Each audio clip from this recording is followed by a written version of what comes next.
दोस्तों, बात है उत्तर प्रदेश की। उत्तर प्रदेश में एक शहर है प्रयागराज, जहां पर अभी वर्तमान में फिलहाल में कुंभ का मेला लगा हुआ है। जाहिर सी बात है, कुंभ का मेला लगा है तो देश की तो छोड़िए, पूरी दुनिया की मीडिया का जो जमघट है उस कुंभ के मेले में आकर लगा हुआ है। जितने भी पत्रकार हैं वो वहां से अपनी स्टोरियां बना रहे हैं, स्टोरी निकाल रहे हैं और न्यूज बनाकर आपके सामने लेकर आ रहे हैं। उसी में एक पत्रकार होता है। पत्रकार जो था, जो साधुओं के जो टेंट होते हैं, मीन्स जिससे कि हम बोलते हैं अखाड़े होते हैं, जो साधुओं के अखाड़े होते हैं, उन साधुओं के अखाड़ों में जाकर सभी सो साधु है उनसे बातें कर रहा था। बातें किस तरह की होती हुई है कि वो साधु कब से बने, बनने का कारण, और जो उनकी तांत्रिक विद्याएं होती है, मंत्र होते हैं, उनके बारे में बात करने लगा। अब बात करते करते वो पहुंचता है एक साधु के पास में। दिखने में तो सभी साधु नॉर्मल दिखाई दे रहे थे और वो भी साधु ऐसा ही था। मगर जब बात उस साधु से की जाती है तो पत्रकार को उसकी बातें जो लगी काफी इंटरेस्टिंग लगी। अब पत्रकार जो होता है उसके पास में बैठ जाता है। उसे ऐसा लगता है कि ये कोई नॉर्मल व्यक्ति नहीं है, और क्योंकि उसकी बातों से अलग ही सारी चीजें झलक रही थी कि इन सब से ये हटके है। तो उस पत्रकार से जब पत्रकार उस साधु से बात कर रहा होता है तो मालूम पड़ता है कि ये जो व्यक्ति जिससे मैं जो साधु के भेष में यहाँ पर बैठा हुआ है, मतलब भेष में नहीं, साधु ही वो तो बन चुका है। इसने आईआईटी मुंबई से आईआईटी क्रैक की हुई है। आईआईटी तो क्रैक की हुई है, साथ में इसने मास्टर ऑफ डिजाइनिंग का कोर्स भी किया हुआ। इसके अलावा मल्टीनेशनल कंपनियों में नौकरी थी इसकी, जिसका कि जो पैकेज था करीब साल का 35 से 40 लाख रुपए का इसका पैकेज था। उन सब चीजों को छोड़कर अब ये साधु बना हुआ है। तो उसकी बातें और भी ज्यादा इंटरेस्टिंग लगने लगी।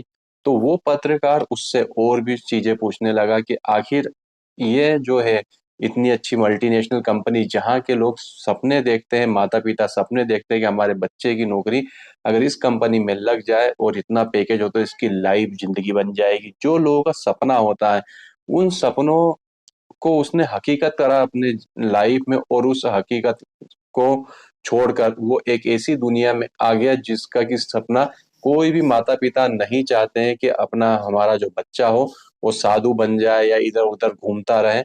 तो आखिर ऐसा क्यों हुआ? तो फिर जो व्यक्ति था, जिसे कि अभी आप आईआईटी बाबा के नाम से जानते हैं, असली नाम था उसका अभय सिंह।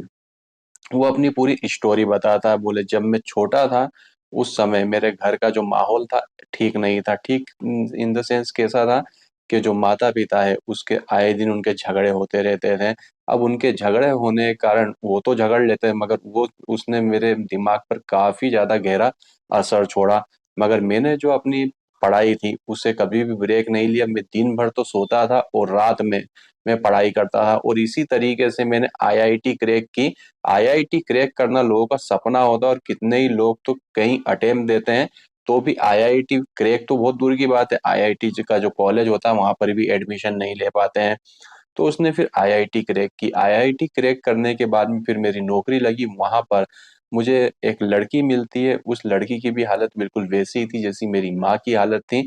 जब मेरी मेरे पिताजी मेरी माँ को मारते थे उस समय में कुछ भी नहीं कर पाता था, और मुझे अपने आप से शर्म महसूस होने लगी। और मैंने ये देखा कि औरतों की हालत बहुत ही बुरी है। मैंने अपनी जो फ्रेंड थी, जो लड़की थी, उसकी हालत देखी, उसके घर में भी सेम वही चीज थी। मैंने अपनी उसकी जो बहन है, बहन तो एक फिलहाल में कनाडा में रह रही है, उसकी हालत देखी, उसकी भी हालत बिल्कुल वैसी ही दिखी। तो मुझे अपने आप से शर्म आने लगी कि मैं औरतों के लिए कुछ भी नहीं कर पा रहा हूँ। तो वो चीजें मेरे दिमाग में चलती रही।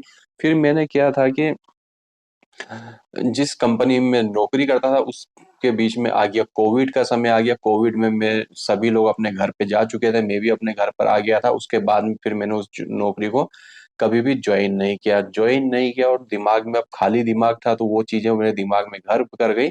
और फिर मैंने आध्यात्म का रास्ता अपनाया, और आध्यात्म का रास्ता अपनाया तो मैं साधुओं का जो ये अखाड़ा होता है यहाँ पर शामिल होने के लिए आया। तो यहाँ पर क्या था कि जो अभय सिंह है, जो कि अभी आईआईटी बाबा बन चुके हैं, जब वो साधुओं के अखाड़े में जाते हैं तो वहां पर भी जो साधु बनना होता है, साधु बनने के लिए काफी सारी परीक्षाएं देनी होती है।